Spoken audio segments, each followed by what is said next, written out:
much. We'll start with Mr. Chambers. The floor is yours. Merci beaucoup.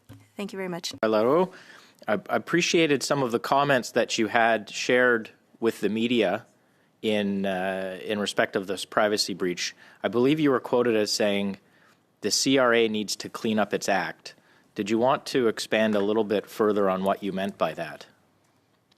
Well, the CRA has to make sure that while doing the analysis of the income return of the taxpayer, quickly with some speed, the CRA cannot just say, well, we have to act quickly, so we will do it, no matter what, and we'll do it quickly.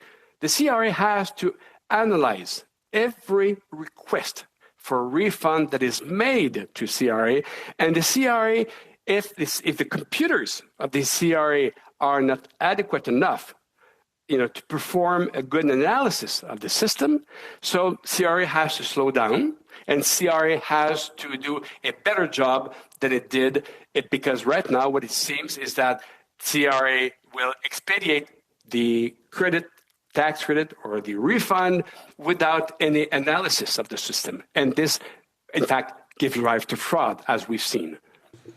And your concern, as I believe I share it as well, is the stories that continue to occur, including from reports from individuals within the CRA who are concerned, is that ultimately the result is people will lose faith and confidence in the tax authority.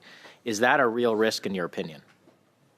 Well, yes, it is. It is a real risk, because if taxpayers are aware, and they should be aware of frauds that occur, if taxpayers know that thousands and millions of dollars have left the country and have been sent to people who don't own the amount, so taxpayers will say, well, why should I pay my own tax? I work hard. I want to do pay my fair share. Why should I do that? If, as I said previously, the CRA is a trust. It is a trustee for the amounts that are given by taxpayers. A trustee has to work, as a trustee, because people have to trust the system. So that's why it's called a trustee. And a trustee has to work, according to the laws. And if CRA sends refunds to people who are not allowed to receive the refund, then CRA doesn't work, according to the laws that it has, that is under the CRA. Thank you very much. I'm not sure if you were able to hear the testimony from last week when we had minister and officials providing testimony. But are you surprised to learn that the RCMP appears not to have been contacted when some of these frauds are quite complex and may even be linked to organized crime? Well, I have not heard what was said last week. I've heard some of it, but I haven't heard that part, no. But if there was crime, yes, I'm surprised if the RCMP has not been contacted, definitely. And as I'm surprised also that there were tax schemes, for instance, 6 or 7 years ago at the Isle of Man, where I investigated with CBC, and where there were agreements between CRA and taxpayers for fraud that were committed. Yes, that surprises me as well. Should that really surprise you when we're, I think, the only country that hasn't convicted anybody for the Panama Papers? I don't know that we are the only country that has not, convinced people, but I'm very disappointed if that's a fact. Okay. People are actually now being fined. Were you aware that businesses are now being fined by the CRA for not submitting GST returns electronically? But now we find out that the electronic system of filing is potentially compromised, yet the CRA is fining people for preferring to send in paper returns for GST filings. Do you think that's fair in the face of potential privacy concerns or potential breaches, which isn't the first breach with people's personal information at CRA? I'm more in income tax than tax than GST but depend. If the law says that you have to file electronically, then that's a law. But I don't know. I'm not into the GST. Fair enough. Do you believe that the CRA has been asked to do too much by the government? They're well outside of their core competency of reviewing returns, and that a lot and filing payments to individuals. They've been asked time and time again by the government, every new program or tax increase, very complicated tax increase that they have to apply takes time, resources, and effort. And then off of the core competencies of CRA, do you have sympathy that the government is asking this department to do too much outside of its core mandate? Well, I don't know if they have been asked to do too much, because CRA has to implement what the execute, in fact, what the Income Tax Act, for instance, requires. So this is the job of the CRA. If they don't have enough manpower, that's something else. But they do have to execute and to do what the Income Tax Act and the GST requires them to do. So whether it's too much or not, it's a matter of manpower. I'm sure that they have good will, but maybe they don't have enough staff. Thank you very much, Professor. I believe we'll have some opportunity later. Thank you, Professor. We're still having problems with the microphone. I'm not sure. Seem to fix it temporarily before. Maybe it's just talking directly into. I don't know what the problem is, but anyways, we'll see if we can work on it at our end. I'm going to go to Mr. Housefather for 6 minutes. Go ahead, sir. Thank you, Mr. Chair. Merci beaucoup, Monsieur Larreau. Thank you very much, Mr. Larreau. You're the first witness that we've heard say that they are not an expert in the study that we're looking at. How did you find out about the results carried out by Radio-Canada? I spoke with the people at Radio-Canada. So it was just a coincidence that you were quoted in the article and now you find yourself at this committee. I have participated in investigations with Radio-Canada, notably in 2015, and I have made presentations at different parliamentary committees in the past. So perhaps I have a bit of a reputation that precedes me, perhaps.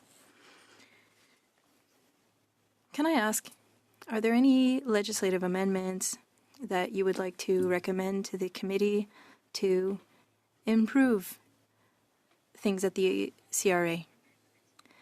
Firstly, to allow public servants to share with the Privacy Commissioner, with Section 241, information that has to do with privacy. Can you not hear me? Écoutez, est-ce que comme ceci, c'est If I keep my microphone lower, is that better? I'm not sure if it's okay for interpreters. I've moved it down. Hopefully that helps. So with Section 241, apologies, Mr. Larreau and Mr. Housefather, I'm going to have to suspend just for a minute so we can try to solve this microphone problem, because it is causing issues for interpreters. We're just going to suspend for two seconds. We have the problem corrected, so I'm going to go back to Mr. Housefather.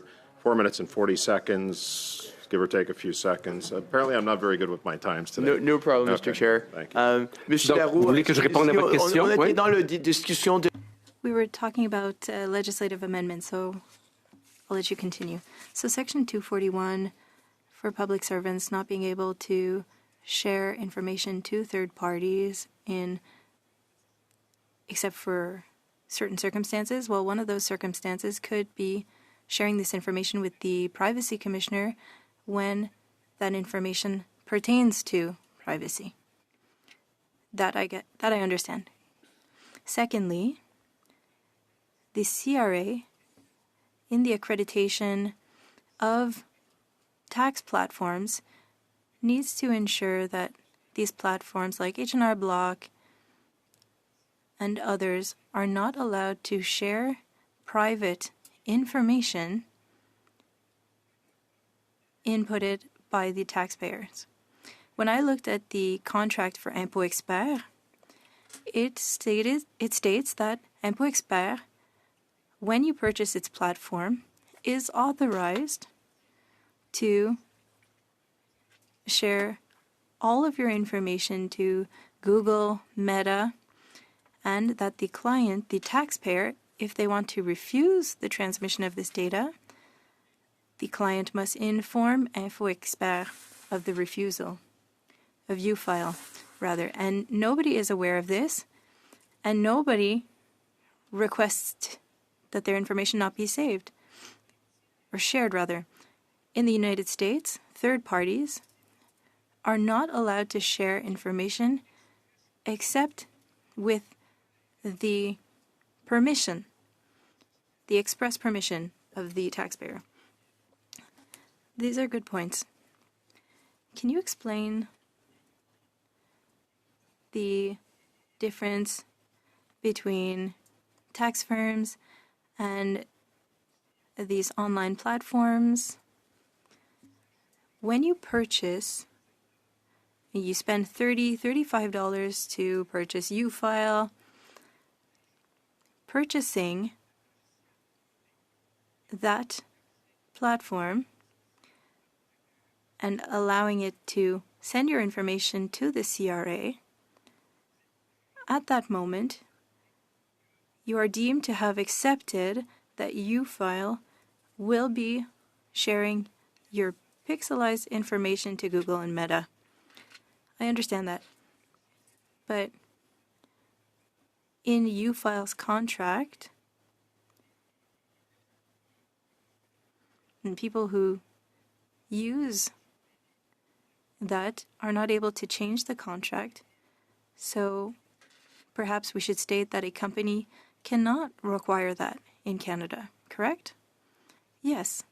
So we could amend legislation to prohibit companies to tell consumers that they have to share their information. Understood.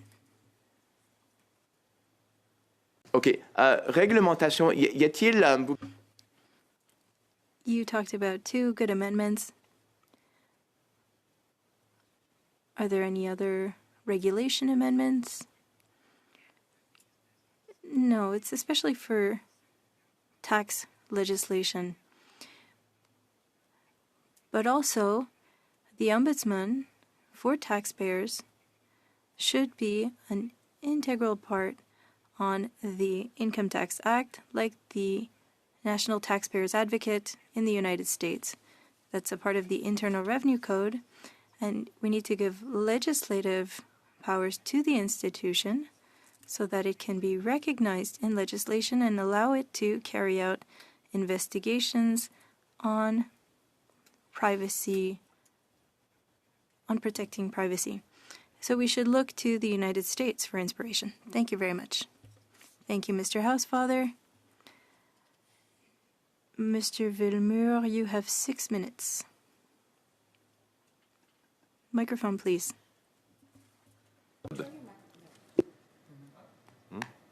No. No. There. OK. Je m'excuse. Merci, M. Leroux, votre présence. Thank you, Mr. Larreau. And your reputation does indeed precede you. Last week, when the minister came to testify, we retained that the burden of proof is always on the taxpayer, and the department is not responsible. You talked about a charter that was not legislative, and so it's a little bit useless because the Ombudsman doesn't have any powers, and if you could tell us a bit more, that would be great. The Taxpayers' Bill of Rights has 16 rights for taxpayers. In those 16 rights, the Ombudsman is not authorized to carry out investigations on issues pertaining to those rights. I think that there are about 6 of them that the Ombudsman can investigate on. And the third one has to do with privacy, and that is not part of the ones that can be investigated on by the Ombudsman. And so protecting privacy is not something that can be investigated by the Ombudsman, and a tribunal could not investigate or act in favor of a taxpayer whose privacy was infringed upon. Investigations cannot happen because this charter is empty. An ombudsman can usually investigate on the rights that they are responsible for. Yes, but when this Bill of Rights was created and the ombudsman position was created, that was about 25 years ago, there were more rights that could be investigated. There were 1 or 2 that were removed, even if we wanted all 16 to be investigatable, but in creating that position of the Ombudsman and creating the Bill of Rights, the government decided to limit 8 of 16 of these rights, and that investigative power is to simply make recommendations. Yes, just to make recommendations. It seems a little abnormal that an ombudsman can only investigate on 8 of 16 of these rights. Yes, from the start, and it's strange. And when Canada created that position, they had asked the person who was the National Taxpayers Ombudsman in the United States to come here. That's at the beginning of the year of the 2000s, and they gave information on their position. They had a budget of about $700 million a year. And in the United States, they could look at the taxpayers' files and can make recommendations. But not only recommendations, it can set out directives to modify files for taxpayers. So they have a lot more powers.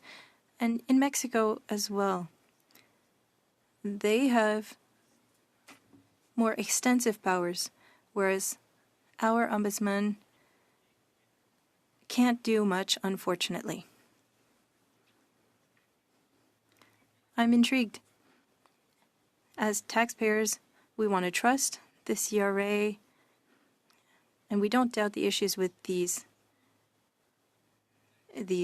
online platforms. But after listening to you, we could see how there is an erosion of trust with the CRA. We have an ombudsman who can't investigate issues. That's quite a significant problem. Mr. Villemur, it's more than the erosion of trust. There's also a lack of understanding. Laurent Laplante was stating that we can't control what we can't see. If people are not aware of the fact that there's an ombudsman, well, how can they have their rights respected when they don't know that this person exists? Most don't know, but those that do know might think that this person can investigate, and it's quite ironic. Yes, speak to lawyers or accountants in Canada or in Quebec. Fewer than 5% of people know about the Ombudsman. The department says, well, the burden is on the taxpayer. There are processes for people to know. It seems to be more obscure than transparent. In the Act, the burden of proof is up to the taxpayer. The department made a decision, and the taxpayer must appeal and show that the department was wrong. But now,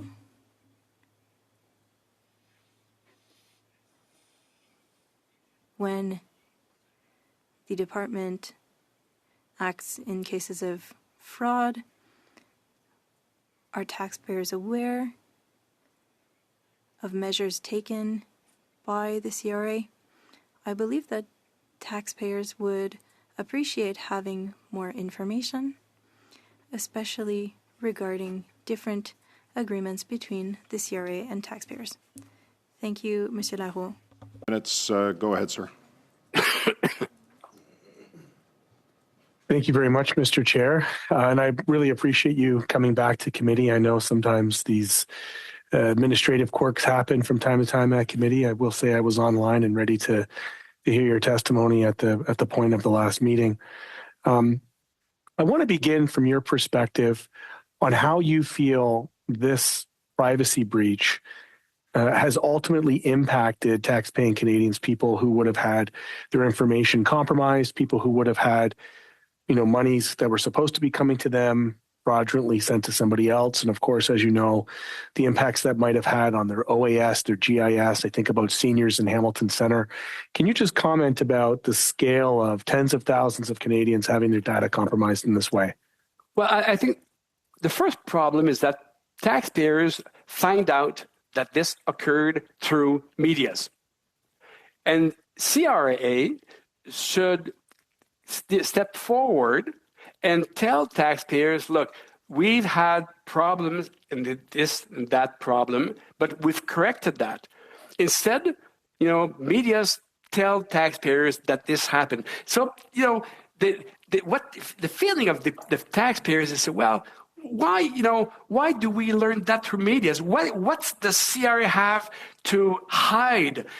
Why can't they just be, more transparent with us and tell us, what happened exactly? And well, we're ready to forgive, but, fraudsters use all kind of mechanism to perpetrate their fraud, and CRA is always trying to, catch them, And it's very difficult, and I really have lots of sympathy for CRA because it's very difficult, especially now with computerized system. Sure. But CRA at the same time has to be more transparent with taxpayers. Yes, I would agree. And you may have heard in some of my questioning in the last round when it came to the commissioner and the minister, I talked about the embarrassment, right? Like it feels like this government has propensity to really shut down any kind of outside communication to the public. For those that are tuning in, it's important for them to note that as MPs, we found out the same way everybody else found out. So in your opinion, in your expert opinion on the topic, what do you think the CRA's duty of candor should be to be transparent by default, open when these breaches happen? In your estimation, how should that play into the mandate of the CRA in terms of its responsibilities to those that are filing taxes? Well, you see, right now, what we've seen is that CRA seems to be very upset with the civil service, with the workers. Okay, I understand that, but to me, CRA should be a lot more upset with fraudsters than with their people. If their people went to CBC or whatever, to make this fraud in the open, if this occurred, I don't know. If this is the case, then maybe there's a reason. Maybe that the people who work there don't have enough trust in the system, or there's something wrong here, and I don't encourage them to do that. But at the same time, it just shows that there's a problem.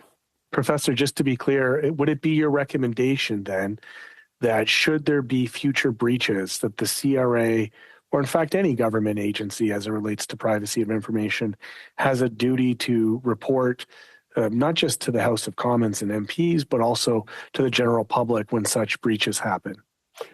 I'm not talking here about one specific taxpayers. We're talking about systemic system here. Correct. Yes, CRA should have an obligation to go in the public. Yes. You told the reporters who interviewed you that the thieves had entered the bank and the alarm system was not working. Can you elaborate on what you think went wrong in this case in order to stop fraudsters from misappropriating funds? Well, if the fraudsters take your credentials through H&R Block or whatever, and if they have your information, well, there's nothing here that will stop them from claiming, huge amounts of money on your behalf, and CRA doesn't seem to see that and to have enough firewall in their computer system to stop that. So fraudsters are in the open, in the bank, and say, well, how much do we want? And claim that credit, and here it goes. It's gone. So CRA has to have a better firewall and computer system to prevent that from happening. In your estimation, I'll give you an example. In my office, we help fixed income people file their taxes. We know that the government knows, based on their previous filings, almost to the dollar, how much they should owe, and yet they're forced to go to H&R Block and third parties. How much would a modernization of an automatic filing system for people, fixed income folks, people on social assistance and pensions, how much do you think would help reduce this type of scenario where these massive breaches occur?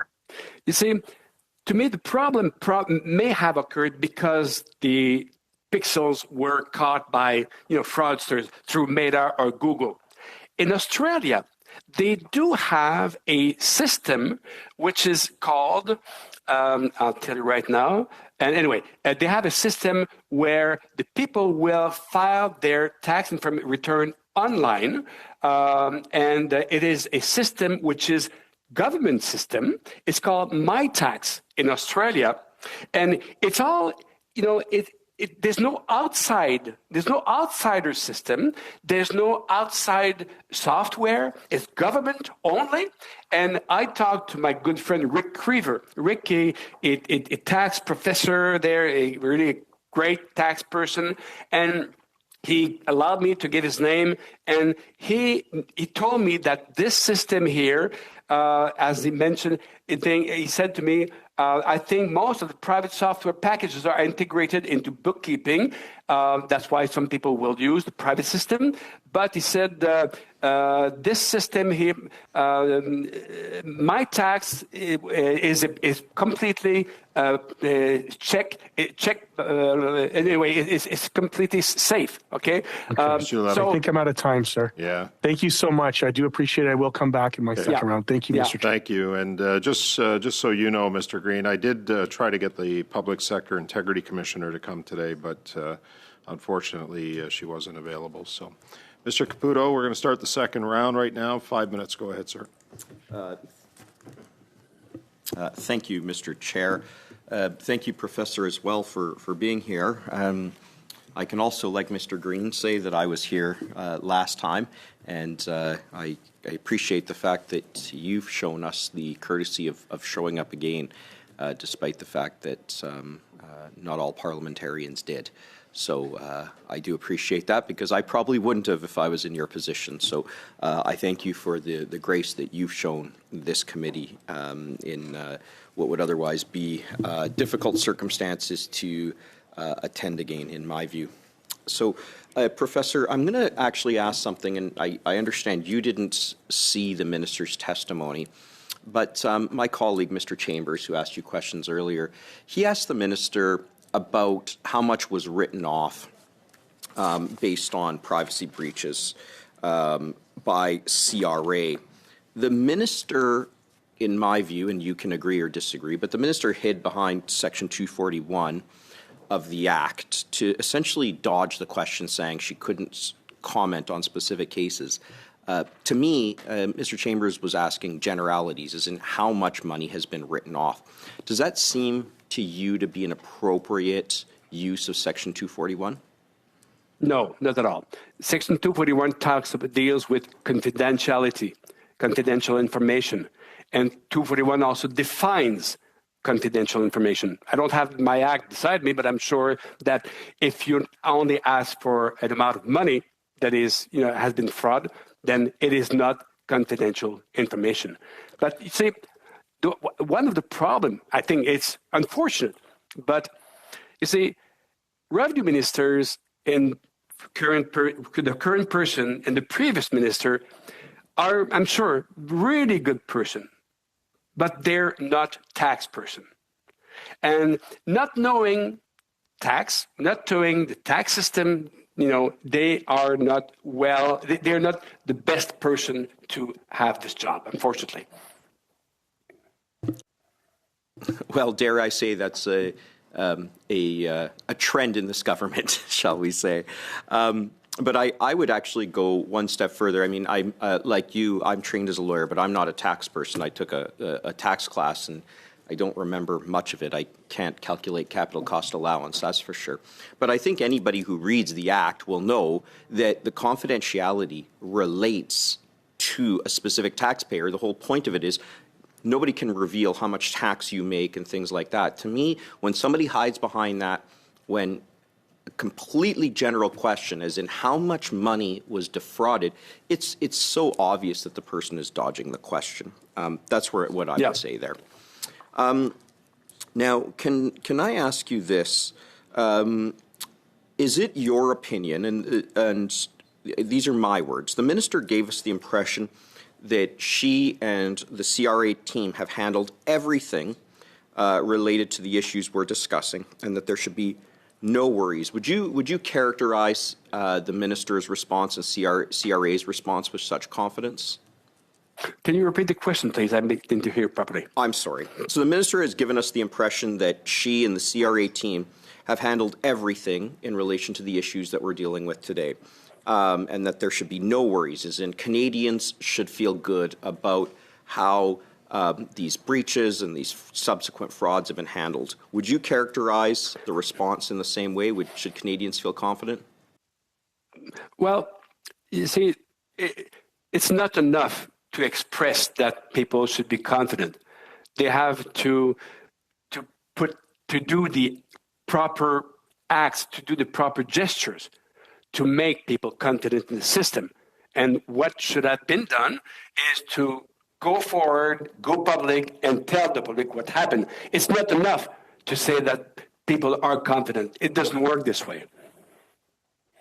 The very cover-up of the issue really destroys public confidence. I'm paraphrasing you, but is that accurate? Yeah, it is. And based on the actions that the minister took, do you feel confident that CRA has done all it can and the minister has done all she can? Well, there's one thing. Have they done all they can to prevent that from happening? I have no idea. But what they have to do is to do a better job in the future. Have they done a good job to inform the public? The answer is no. Thank you, Professor. Thank you, Mr. Caputo. And Professor, Mr. Baines, for 5 minutes. Go ahead. Thank you, Mr. Chair. Thank you to Professor Leroux for joining us again today here. If you could maybe expand, I know that you've indicated that what the government has done as with respect to the incidents response. My understanding is when a breach of this manner happens, the CRA individually notifies each affected person, and then the TBS and PVC office would report regularly on the privacy matters and would be available on government sites in some capacity. So maybe if you can talk a little bit about what would have been an effective incident response plan to this data breach. And part of the reason I'm asking is with the work we do in the committees, we often our goal is to find recommendations and make sure that we're making improvements along the way. So if you can, I know you've talked a little bit about what should have been done, but maybe if you could provide some more recommendations and talk a little bit about the data protection breaches and what responsibilities maybe should be put forward as well. Well, you see, the answer that CRA says we have contacted every taxpayer that was, targeted. Well, that's fine. But at the same time, this ignores one specific problem. Is that, you see, the Canadian society is more like a partnership. A partnership means that we all pitch in. And when there's fraud, we all lose. And so I understand that these people that were defrauded did not lose any money, because if somebody, this from his or her tax return, the money went away while this people was refunded, that's fine. But if the government was defrauded for millions of dollars, you and I lost on that, you see? So that's why all taxpayers lose in that system, that fraud system, and that's why we all should be informed of this, of what happened, and we should be informed also of the mechanism that will be put in place by the CRA to correct that. You see, because with the current system, when you buy the HR block or you file online, well, it's the contract says specifically that we are a worldwide corporation, and we know when you trade with us, you allow us to transfer your information, and you have to understand that this information will go to other countries. It says in the license, the information will go to other countries where you recognize that these countries might offer you a lower protection than Canada. And they said in the contract, well, but you accept that by buying our software. You see, so it's So in your view, what's a corrective measure to that problem? The corrective measure is to prevent those companies, when you buy software, to transfer any type of information to other parties. But the most important thing that has to be done is to have a software which is government software, where you file your tax return through the government of Canada using the CRA software. You see, CRA is aware of my income, your income, and 90% of the taxpayers' income. So why does CRA ask people to file a tax return? There's no reason for that. CRA should, in fact, send all the information to taxpayers saying, do you have anything to add? And that would be done not on a private software, but on a government file on your platform with CRA. You all have a platform, so if you want to do that, you can do that on the platform. You say yes or no. You want to add something, that's it, it's gone. So, and that would work well. And in Australia, Rick River said nothing goes outside the software. Thank you. Okay, thank you, Mr. Baines. Monsieur Villemire, 2 minutes 30 secondes, s'il vous plaît. Merci beaucoup, Monsieur le Président. Thank you, Mr. Chair. Mr. Leroux, can we talk about whistleblowers? Because this situation was uncovered thanks to whistleblowers, and the minister said that there's an agreement that protects whistleblowers. But is there not an issue? Because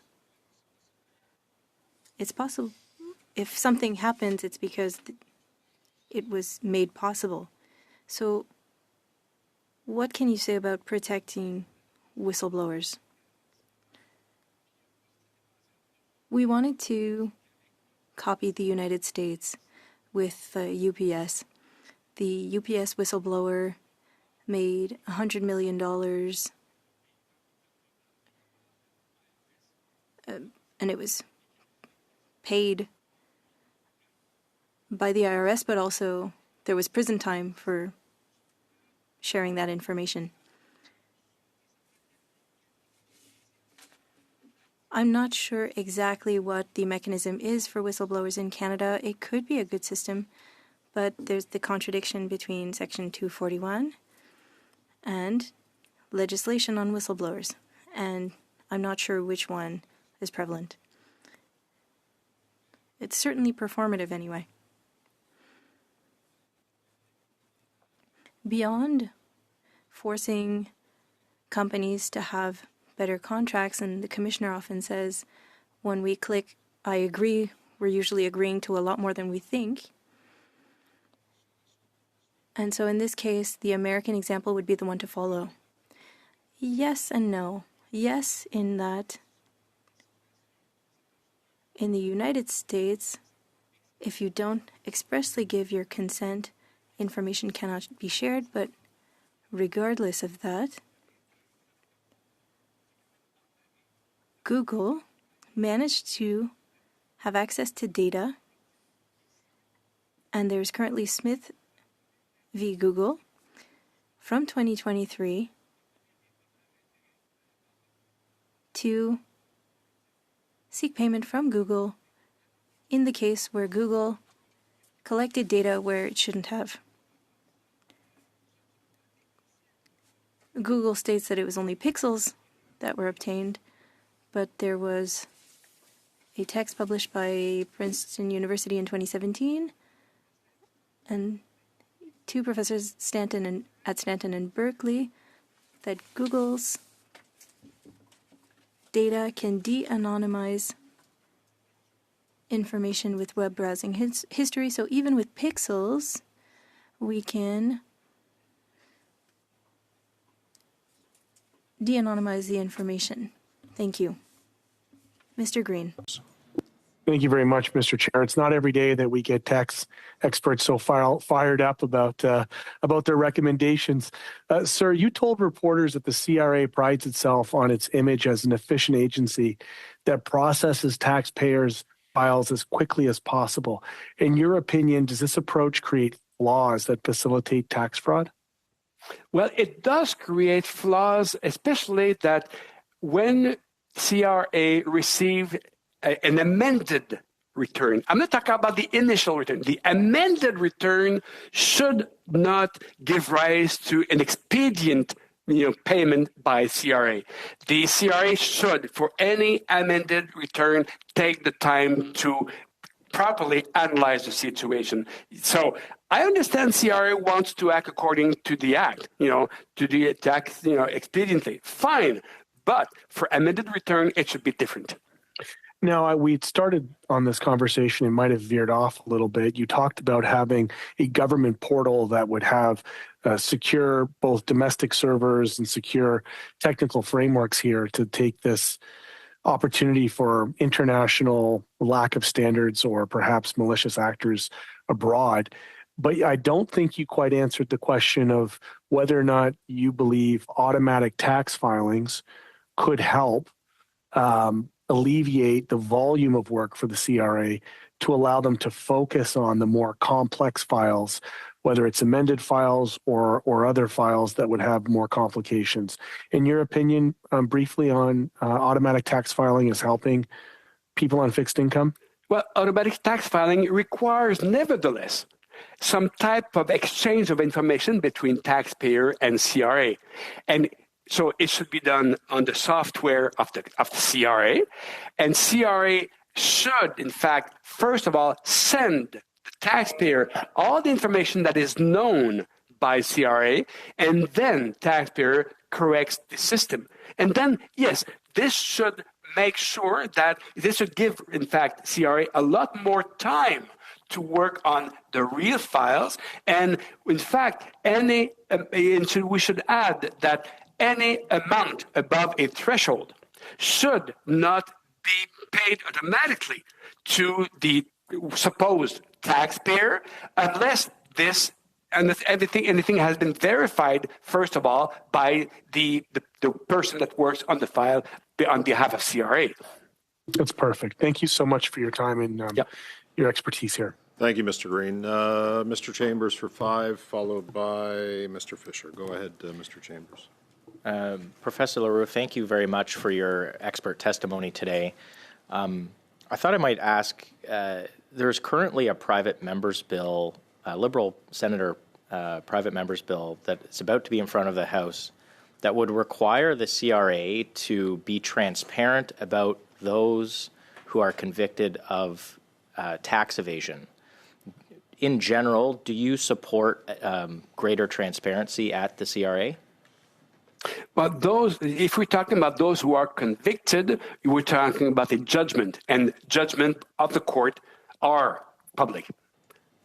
So if you want to talk about the name and shame that you find in different countries or in some states in the US, this is something which is different. And name and shame may work, may not work, depends. But the name and shame also, without any court judgment, and it's very tricky because you may have a taxpayer that received a notice of assessment for $100,000, but finally doesn't owe anything because CRA did not know some type of information that allowed the taxpayer to bring it to zero. So, but if you're talking about a court judgment, it is already public. Okay, thank you very much. I guess picking up on a similar vein, it's been revealed that a record number of write-offs have occurred at the CRA to corporations that owe it money. So, for example, if a corporation is deemed to owe the CRA money for whatever reason, could be GST, could be a bankruptcy, corporate taxes owed, that this number has jumped so substantially that last year, $4.9 billion was waived by the CRA that corporations owe the taxpayer money. Would you support some transparency around maybe who these corporations are? Well, I would. I don't know, what type of work was done by CRA. I cannot imagine that CRA just decided to forgive this amount of money. And if this is so, well, it really makes me angry. Definitely. So yeah, this should never happen. It should not happen. Thank you very much, Professor LaRue.